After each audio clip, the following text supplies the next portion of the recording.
Guys, to steal a quote from Charles Dickens, these are the best of times, these were the worst of times. And when you think about that aspect, I think every generation could probably say that. Same thing. It was the best of times, it was the worst of times. But the thing that makes it so important today is because it impacts us. It's a part of what we experience each and every day. You know, it's the worst of times. You look around the world today and you see all the persecution. Anti-Semitism is on the rise in Europe. You know, it's even on the rise here in the States.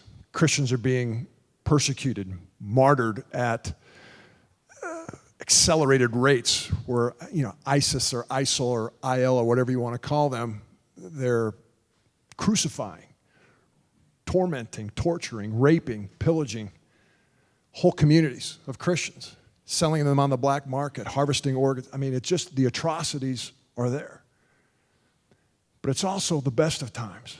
As a good friend of mine once said that, you know, the more evil abounds, grace abounds even greater. And I look at that, and it's an opportunity for each and every one of us. And that's the challenge that, you know, as Wingmen, we face today. You know, the whole purpose of this is a gathering of men, you know, where men can come together, they can form those transparent, Christ-centered, masculine relationships, where we can become who God is calling us to be. As I pray, those husbands, those fathers, those friends, you know, that inside each and every one of us want to become. You know, we at times need to adjust our own identity as to who we are. You know, because our purpose, if you profess a belief in Jesus Christ as your Lord and Savior, you know, we have one main purpose in mind. That's to serve Him, to glorify Him, to make His name known. And that's the opportunity that I want each and every one of us to grasp, is that, one, we do gather together here. We uplift each other. We motivate each other. We help each other through trying times. But yet there's so much more to this walk, this journey that we're on as Christians. What are we doing? You know, work out your faith. What are you doing? What is God calling you to do? What is your calling? What is He calling you to do? How are you serving Him in your job, in your business, in your family? Guys, that's what I want us to grasp, that aspect. You know, before it's always been about education. It's been about information. Yeah, but are we into transformation? Ourselves, first and foremost. As Edith will talk about loving yourself. Love the Lord your God with your heart, soul, and mind, and love your neighbor as yourself. You can't love anybody until you love yourself. That's the foundational principle of Wingmen, but what are we taking it from there? Serving others. What are you doing? What are you called to do, guys? And that's the beauty of what Wingmen is we're not called to do it alone. We're not called to be that Rambo to go out there and conquer the world by ourselves. We're called to do it in unity, the body of Christ, pulling together. And guys, that's what I want us to grasp as we go forward. You know, we've been paying a lot of word service to this. But guys, it's time for action. The opportunities abound. I mean, just a lot of us former military. Look what's going on in our military and our culture today in the U.S. I mean, they're kicking out chaplains for being chaplains in the military. You mention Christ in the workplace, you may have a lawsuit slapped on you for harassment. You believe in the sanctity of marriage, you're called a homophobe. It's time, guys, that for us, with love, show the world who we are called to be as Christians, as men, to be masculine, but to be meek, humble. That's our calling. And that's why I'm so excited today to introduce our speaker. You know, we're a group of guys, right? We talk about guy things. And typically, well, we've never had a female address us before until Edie came last year. And I can probably honestly say she's one of the top two, if not the top speaker we've ever had, because, well, as a female, God gave her wisdom. She can speak directly to us. She knows us like the back of her hand, right?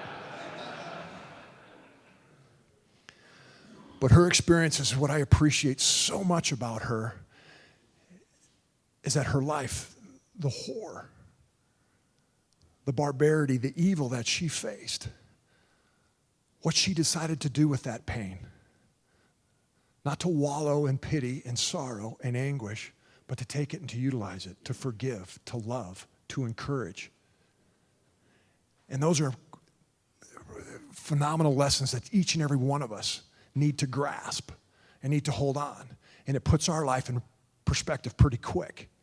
So guys, let's give a rousing Wingman round of applause to our speaker this morning, Dr. Edith Eger.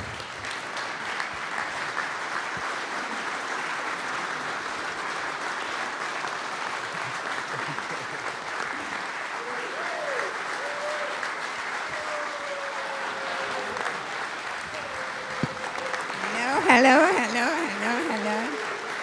Wonderful. Wow, precious children of God. It's so early in the morning and I'm in Texas. I like to be in Texas because I like to be with real people and real men. I'm driving on a truck, with my precious boy. Where are you, Mikey boy? There you go. Okay. And it reminded me of the time when I was in San Antonio. And I was at the Methodist hospital, and I was going to the Baptist hospital. And my topic was human sexuality. So I'm turning to the chaplain and say, how do you talk to Baptists about human sexuality? I really need an icebreaker. He says, I'll give you one. And this is what he said. God talks to Adam and says, I have the good news and I have the bad news. Which one do you want? And Adam says, give me the good news. And God said, I'm going to give you 2 organs. And one of them is your brain. And that brain is going to be magnificently used. It's going to give you an ability to read and to write and to create poetry, and et cetera, et cetera. And then the other organ I'm going to give you, and that will give you the ability to procreate. And by the way, it also gives you immense amount of pleasure. So Adam says, so what's the bad news? And God said, there is just not enough blood supply that both can work at the same time.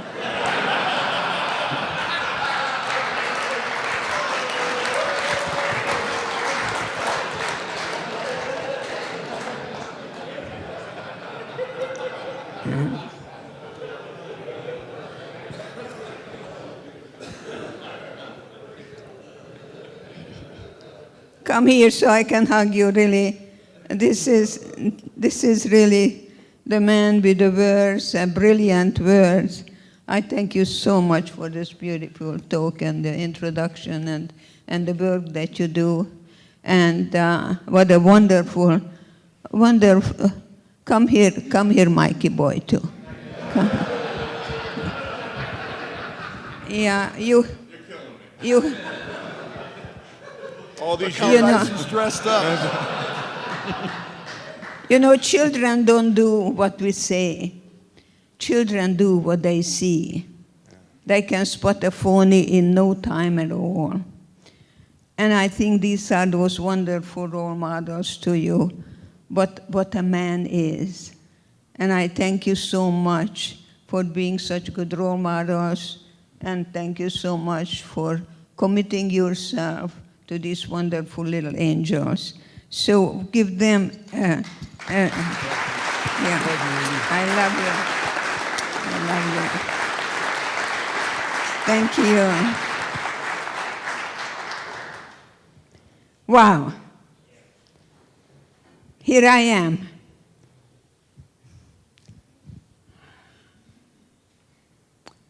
I think that people don't come to you, they're sent to you. And I don't know in what way, how, that you have been born into a family, that you may have been really wanted. I've done a lot of research, and I know that there is a relationship in the uterus that some mothers really don't want anybody to invade their bodies. And some children, some babies are born sad. I hope you had a good nurturing mommy, but you may have had a mother who was depriving. You may have a mother who was seductive, because I had a lot of peeping Toms in my office. I remember one, they were in the Midwest, very poor, and mother was bathing the children once a week, and there were 2 daughters and a son, and told the son not to look. Well, for children, yes means no, and no means yes. And he's still looking around. But you know, I come to you to recognize that this is before Easter, and you are all pregnant. And you're going to give birth to the you that was meant to be. I'm going to be your midwife this morning. I'm going to want you to go home and take a journey within you and ask that wonderful question, who am I? And many times men tell me, when I ask, who are you? They tell me what they do. I am a lawyer, I am a this, I am a that. That's not who you are, that's what you do. You're no more and no less than God's precious little child. And this morning I came to celebrate that there'll never be another you. Never ever. Isn't that exciting? If you leave this room, nobody can ever replace you. It's very exciting. And thank you for showing up. And thank you for allowing me, your mama here, to let you know that you are the role models to the children, that you are building a generation that they know that the only way to survive is to transcend and go beyond the me, and commit yourself. And that's what you are all about. When I talk about you all over the world, and I just did in Berlin, I call you my little angels. So you are little angels. You are with the wings. You are reaching out to a child. You learn how to speak the language of the child, and that's what Jesus was brilliant in. He knew how to speak the language of people. And you learned how to do that. But maybe when you work with a child, you may come home and you start crying and you don't know what it is all about. Because you see, there is a cycle that we go through in life. Grieving, feeling, and healing. You can't really heal what you don't feel. But we have learned many times, unfortunately, that when you're frustrated, you have a drink. Next time you're frustrated, you have a drink. You never eliminate one layer, you just add another. And now you have double trouble because you're addicted. Anything that you do in excess, I'd like you to kind of take stock this morning. Kind of a timeout period. That's all I know about football. Timeout. Timeout. When you huddle, and what do? You regroup. So this morning I like to ask yourself questions like, what am I doing now? And secondly, is it working? Is it getting me where I want to go? That you have a goal, and then you're going to concentrate what you're focusing on, and what you focus in, that it has to be in alignment that gets you closer to the goal. And that way, you become a good parent to you, because you see, God gave us temptation. You ask a child, why do you do that? And the kid would say, because I feel like it. That's the kid in you that's going to be there all your life. All your life. But you see, that's the tail that's trying to control the dog. So, who's in charge? And I hope that you're going to take your power back. And whatever you're saying, you're not going to say it until you ask yourself, is it kind? And if it's not kind, you're not going to say that. And that's what you're going to teach the children. That's what I am teaching children in school, because children can be very bigoted in school. So you see, we're not grieving over what happened. We grieve over what didn't happen. And I remember when my granddaughter Lindsay was born, the pediatrician examined her and said, this little girl is very flexible. She might become a ballerina. And I said to the doctor, great. Now I can die, you see, because now I'm going to have 3 generations, and that's the best revenge to Hitler, I told him. Well, today I have 3 children, 5 grandchildren, and 3 great-grandsons, and that's the best revenge to Hitler, yeah. There you go. But you are really my precious children. Wherever I go, I want to say, go to Texas and meet people who are not into themselves, who are committed to the children who are lost. They are lost souls. They go to places like the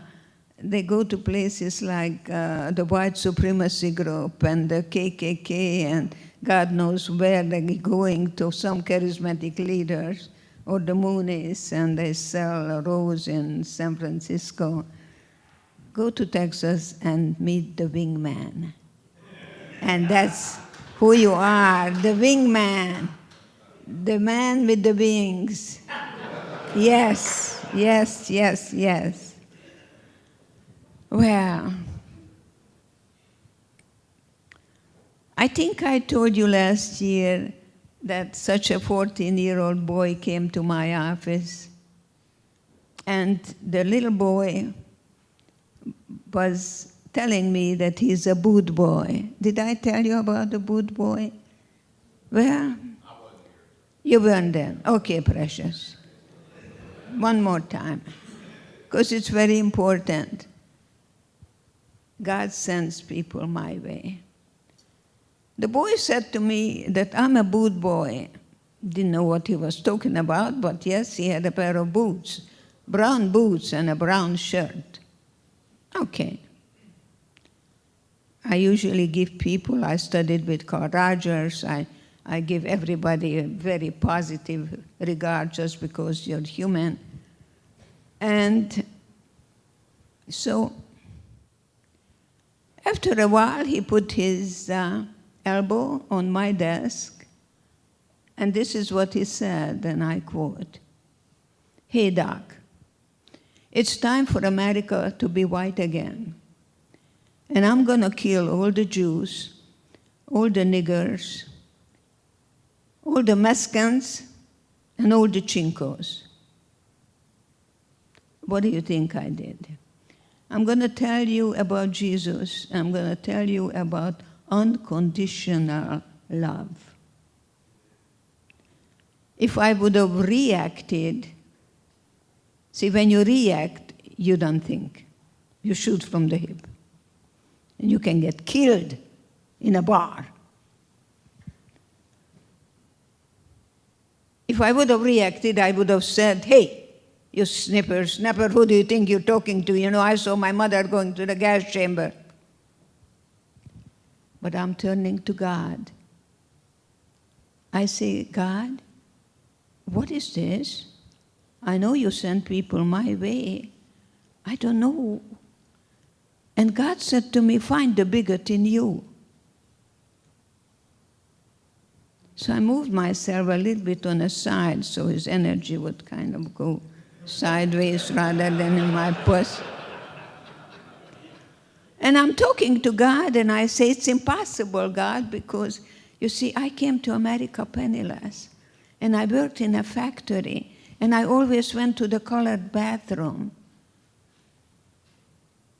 And I did everything I could to bring people together. And I marched with Martin Luther King. And then I went on and on and on. And I do cross-cultural seminars, you know. Didn't do me any good. God said, find the bigot in you. And then I realized that this boy is my teacher. And I tell you, the most obnoxious person is going to be your teacher. Not necessarily what to do, but what not to do. And I looked at that poor boy, that he went to a place and he gave up all his freedom in this beautiful country for a shirt and a pair of boots. And all of a sudden, I looked at him, that he was sent to me so I can practice the love that is unconditional. And that's what God did for me in Auschwitz. Helped me to look at the guards and realize that they were more in prison than I was. But I also realized that there is nothing different between me and them, because if I would have been born in Vienna and Uncle Hitler would have told me that heute Deutschland und morgen die ganze Welt, that means today Germany and tomorrow the whole world, I would have been probably a very enthusiastic little girl. Children are very impressionable, as you know. And I'm a woman, and God made me the woman who is full of love and full of heart and can not judge and love that child who is very unlovable. You know, if you go to the nursery in the hospital, some babies are so easy to pick up. And they're just really so easy to love. But others would stiffen up. Mothers tell me, my baby doesn't want me to pick him up. I said, pick him up. God made you first. Touching, human touch is very different from sexual touch. Sexual touch is only about arousal, but the human touch, I saw that lost soul in that boy. And I opened myself completely. You know, 90% of communication is nonverbal. I opened myself up. I looked at him with loving eyes. You know, I can kill you with my eyes. And I can love you with my eyes. Take your temperature several times a day. God gave you that beautiful gift of choice. Do I feel soft and warm or cold and stiff? God gave us all the emotions. It's all energy. And I looked at that young boy as lovingly as I could, and I said 3 words. Tell me more.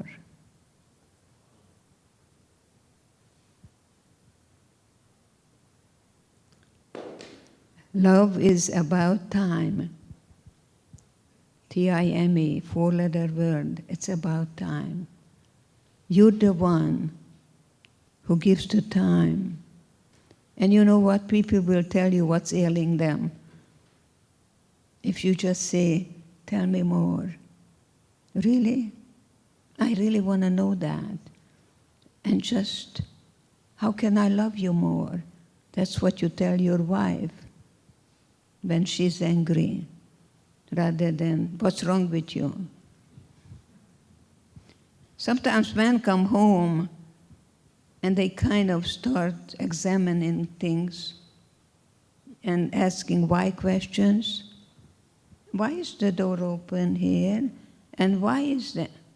I'll kill you if you ask one more why question. Because why is a past-oriented word and a problem-oriented word. And why requires a because. You ask your kid, why did you hit your brother? Mothers do that a lot. And the kid says, oh, mommy needs an answer. Mommy needs a reason, so I'm going to give her one. So the child says, because he hit me first. And then mom said, don't lie to me. And then I tell the mother, if you don't want your child to lie, don't ask why. Why is in the past? Why did Dr. Mengele, the angel of death, told my mother to go to the left, and I followed my mom, and the very man who annihilated my family looked me in the eye, and I never forget those eyes, grabbed me and said, your mother is just going to take a shower, and you're going to see her very soon, and promptly threw me on the other side, which meant life. For 40 years, I asked myself, why me? And today, I'm going to go to a cancer clinic in Tyler, Texas, right after you. I'm going to speak to oncologists. I'm going to talk to them the difference about curing and healing. The doctor does the curing, but the healing is an inside job. So the title of my talk is Cancer as a Gift of God. Because I tell you one thing, if you survive, you're never going to be the same. You're going to be better. Cancer is a gift of God for you to take stock of your life, to see where you are. Maybe you're too good to be true. Maybe everybody else comes first and then you. But Jesus told us, love thyself. Self-love is self-care. It's not narcissistic. Jesus also said, turn the other cheek, which I love so much.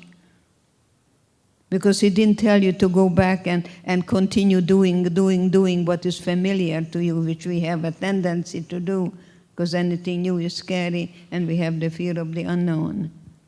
And we keep going the same thing, expecting that somehow this time it's going to work, when I'm saying it 500 times already. People get stuck, you know, I call it constipation. And when you constipate it, you concentrate on a movement, right? So I don't know if you're stuck a little bit. That means you are revolving rather than evolving. And life is about planting a seed. You know, those trees were barren, and now you see the little thing. Now it's, again, something has to die in order to live. My parents had to die for me to be with you this morning. It was meant to be.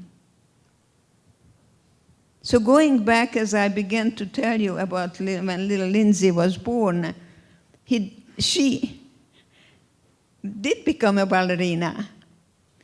And she went to a wonderful school in La Jolla, California. The kind of school that I spoke yesterday in, the Liberty, beautiful school. It's called the Bishop School in La Jolla.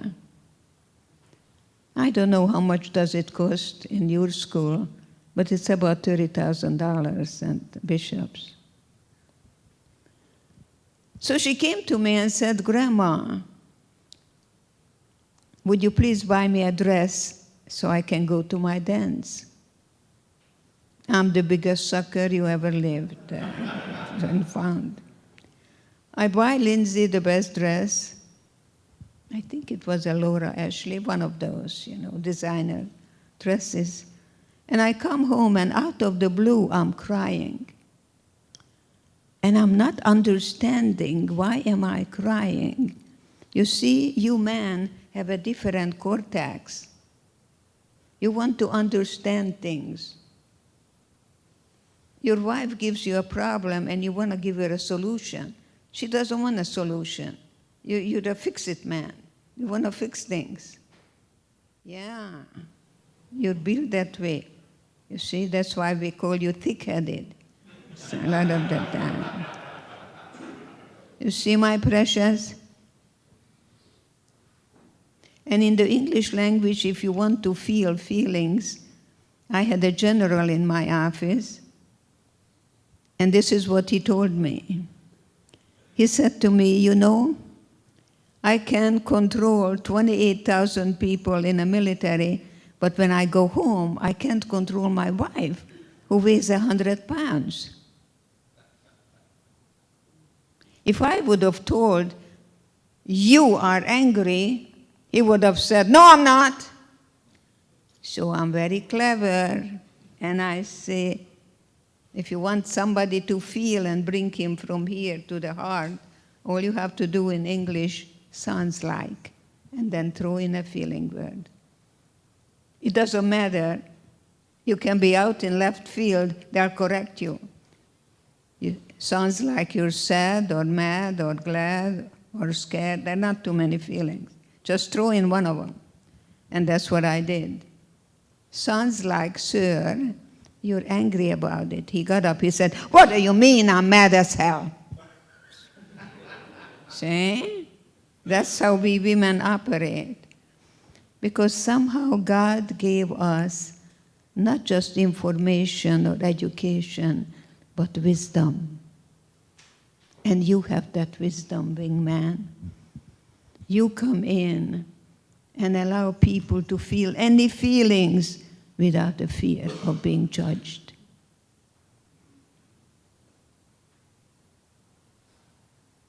I also had a woman coming to me with a big cross. And by the way, when I cried, and I didn't understand why am I crying, I didn't cry because Lindsay went to a dance. I cried because I never went to a dance. And that's what you wingmen do. You allow people to grieve. Not what happened, but what never happened. The parents who they never had. The love that they never received. No one picked them up and said, I wanted a child just like you. And you come in. You come in. You are the midwives. You are the ones who give them not only love, but hope. Hope is the power. How do you find hope in hopelessness? I did in Auschwitz. God gave me the tools, how to look at the guards and knowing that they were the prisoners, not me. That they could beat me, and they did. They could torture me. They could throw me in a gas chamber any minute. And that's the difference between stress and distress. Stress is very good as the salt of life. If you read the literature from Hans Selye, who got the Nobel Prize in stress, he's going to tell you anything that happens to us, we have two automatic reaction. You either fight or flee. I couldn't fight in Auschwitz, and many did. They were attacking the guards, and they were shot right away. So I couldn't fight, It was death. Or they ran into the barbed wires, and I saw the blue body. You were electrocuted. So I couldn't fight or flee. I had to learn how to flow. You know, I lecture in many places. When I was in Missouri, I was talking about Truman. And Truman said, if it's hot in the kitchen, get out. I'm going to say, stay in the kitchen and learn how to deal with the steam. You become a better survivor.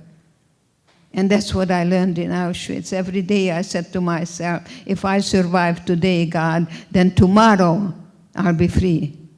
And I'm going to see my boyfriend, Eric, who told me I have beautiful eyes and beautiful hands. And that's what kept me going, the hope, tomorrow, tomorrow. But today is where I live. I have a story, but I'm not my story. I have still a hard time with the Vietnam veterans, have a real hard time going beyond. I have still a hard time with the World War II veterans because they're still hating the Japs. But guess what happened when I hate you? Guess who is suffering? So you see, revenge does give you satisfaction. I grant you that. But how long does that last? Forgiveness is the spiritual freedom. That's the gift that I hope that you can give to yourself. As Jesus said, God forgive them, they don't know what they're doing. And he was cleansing himself so he can resurrect, so he can be born again. And this is your time that God sent me here before Easter to really guide you, hopefully, to find that part in you. It's there. God gave us a Hitler within every one of us, and a Mother Teresa in every one of us, and kindness and goodness. And that's what we do. We have a breakdown. But then you go through the valley of the shadow of death, but not to camp there, not to set up household there, not to be a victim. Yes, I have been victimized. I refuse to be a victim. It's something that was done to me. It's not who I am. And if you have been sexually abused, you may be far more in prison, because I knew who was the enemy. I was told every day I'm never going to get out of here alive. But you see, they could never murder my spirit that I bring you today. And I'm no longer saying, why me? I say, why not me? And I'm grateful to God for every morsel of bread, every little egg, every little bacon, every little food I eat, and not to leave things on my plate. And last night we had a lot of lasagna. Where are you, my precious one? Come on, get up, please. And you know, thank you so much. Your hospitality, your beauty. And you know, he said, it's okay, we have a lot of lasagna, we're going to carry it out and give it out to the people with the leftovers. That's the kind of people you are. That's the kind of wonderful role model. I love you so much, so much, so much. And the guacamole, who made the guacamole? Oh, I love the guacamole. Oh, that was so good. I just gobbled it up. So you see, we have different kinds of food. We have different kinds of people. That's what makes us who we are. If you come to my house, I make a Hungarian chicken paprikash. I may be making a 7-layer chocolate cake. It's just the kind of things that comes from the Austro-Hungarian monarchy. We make really very good food. But then again, I came to America in 1949, and I lived in Baltimore, Maryland. And my neighbor came from West Virginia. And I invited her for a Hungarian goulash. And the Hungarian goulash had sauerkraut, and sour cream and pork. It's delicious. And she took a little of my goulash, and I could see that she didn't even need to swallow it because she was so, didn't know where to spit it out. That taste just didn't go along with West Virginia. Now, at the same time, she invites me to go upstairs. We had a one room downstairs, just one room, like a maid's room. And she was eating crab, cracking the crab in Baltimore. I had the same thing.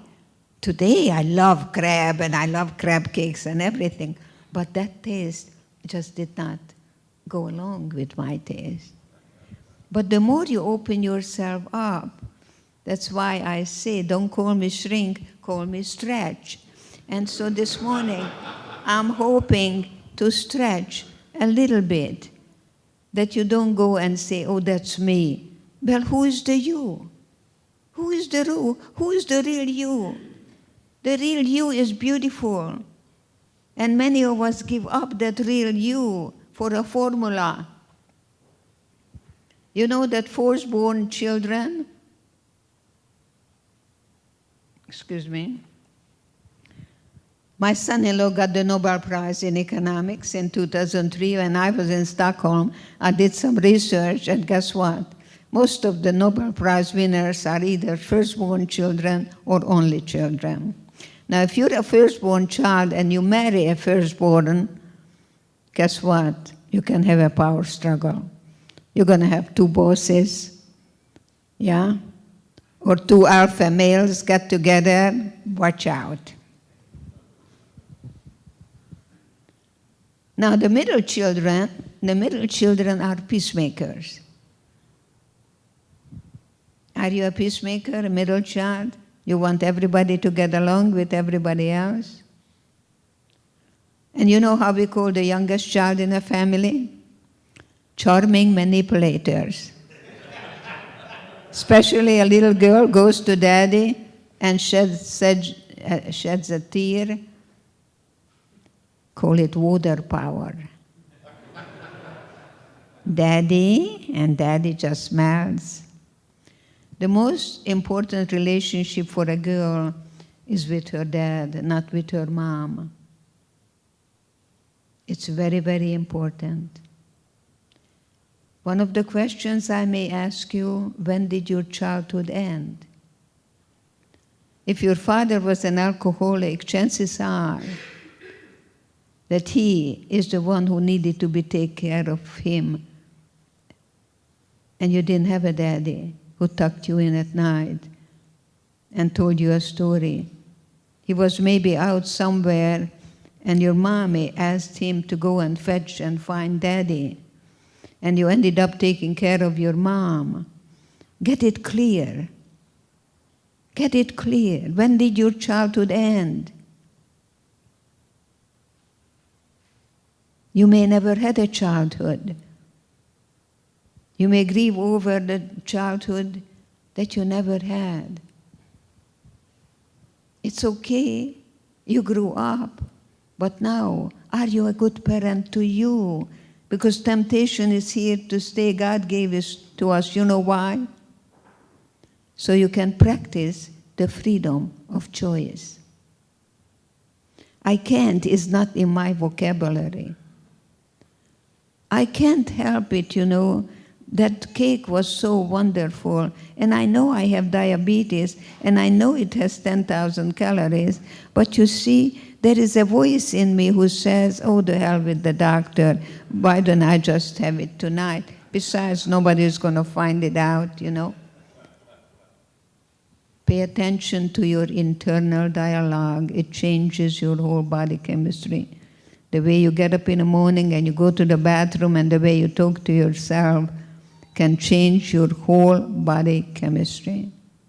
That's how strong that self-dialogue is. You can make or break your day. So you see, as I'm talking to you now, I'm hoping I'm throwing things out for each and one of you that you may have this aha experience. Oh, I didn't look at it that way. And that's what Jesus said. When you turn the other cheek, you may not change the situation, but you're looking at it from a different perspective. And I give you a different perspective. I'm going to tell you that the best education I received was in Auschwitz.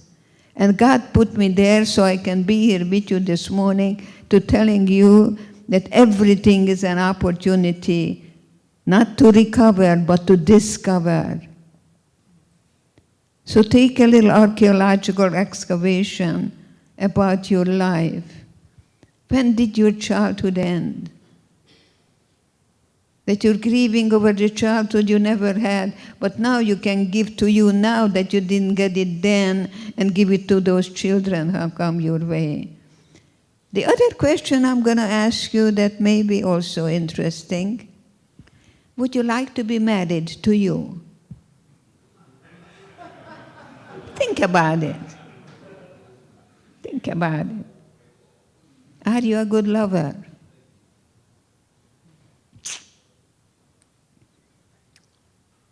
Or do you sexualize your emotionality? You see, lots of things we can talk about. God gave us choices. I too had choices in Auschwitz because I had a sister, Magda, who was heavier than I was. And I would eat the soup at night and I saved the bread so she can have that. You know, we had choices even then. When I stood in line to get my tattoo in December 1944, I didn't get it. I didn't get it because they told us they don't want to waste the ink on us, we're going to the gas chamber. And on the way to the gas chamber, I saw that my sister was in that pile and I was in the other pile, and I knew I had to have my sister with me. See, survivors are quick decision makers. We don't have time to ask why me. It's what do I do now? What is in the present? How is in the future? How is a solution-oriented world? How are we going to solve this? And I like the what and the how. Why we do what we do? Many of the reasons are not even on our conscious awareness. So here we are today. Think about it. Do you want to be married to you? Would you like to be married to you? Are you fun to be around? You can ask yourself that. Am I fun to be around?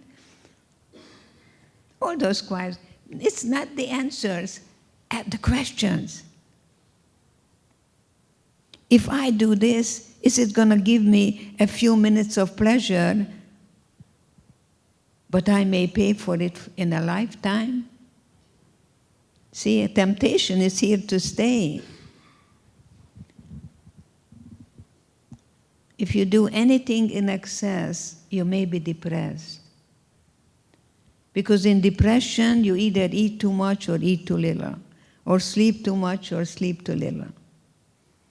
It's also in addiction, anything that you do in excess. Chad was so beautifully saying about how we can really, truly choose in the morning. How do I want this day to be for me? Because every morning is a new day for me. And I decide in the morning how I'm going to feel at night, and nobody can mess with that. You can call me any name in a book, and people do that in the English language when they start a sentence with the word you. You know?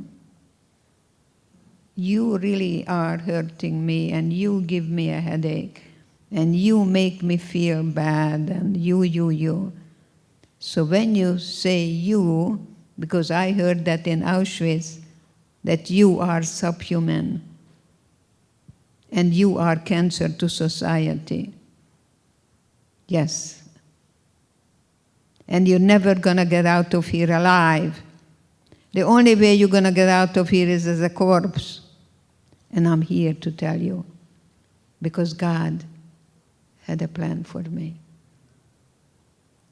So when you hear you say to yourself the following: my schoolroom is in session, and I'm practicing my low frustration tolerance level, and the longer they talk, the more relaxed I become. Take the negative stimuli, immediately turn it into positive. That's what I lecture in the school for bullies. Bullies are cowards, and they know who to pick on too. That's how I say, just take 3 deep breaths, and the longer they talk, the more relaxed I become. And when they're done, you say, thank you for your opinion. I say a lot of thank yous. Thank you. Never defend yourself. You're going to be defeated. People throw out a rope, don't pick it up. It takes 2 to fight, it takes 1 to stop it. You are stupid. No, I'm not. You already picked it up. Thank you for your opinion. Thank God we still live in America. Free speech. People are practicing free speech. And I love America, because you started the Normandy invasion, and I wouldn't be here without it. And I love that precious uniform who liberated me May 4th, 1945, the 71st Infantry. And a while ago I was invited to go to Fort Carson, Colorado City, to speak on what I'm known for, post-traumatic stress disorder. And guess what? It's the home of the 71st Infantry. How things come around. And I'm here with you this morning before Easter. And I want you to give birth to that you that was meant to be. God doesn't make junk. You're so beautiful. And I want to celebrate the Wingmen, because you are the angels. You are picked, that you can go out, and the next time I come, we're going to have a bigger room. Because you are real. Because you're capable of moving beyond the me. I don't know if I have more time or not. A little more? If you want, but we want to be respectful of the guy's time, so. Questions and answers. I just want to tell you that I danced for Dr. Mengele in Auschwitz, and he gave me some bread when I danced for him, and I shared it with the girls.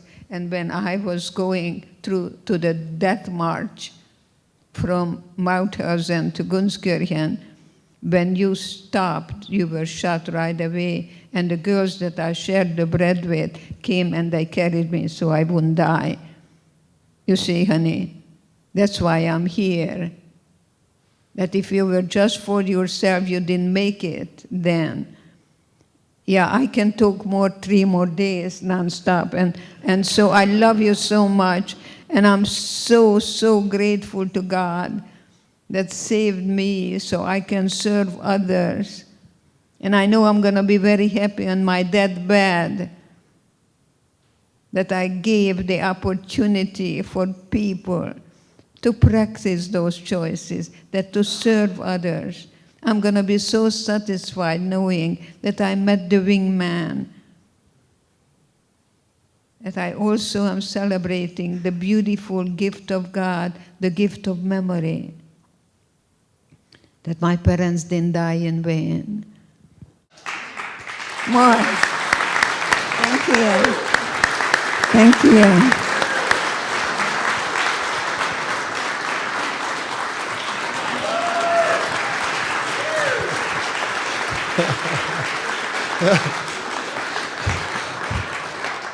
Just watching. Thanks for your support of Wingmen Ministries. We would love to hear your comments about today's show and help you get connected with other men in your local area. To keep up to date on upcoming events, element groups, and speakers, please visit our website at wingmen.org. And while you're there, be sure to sign up for our email list.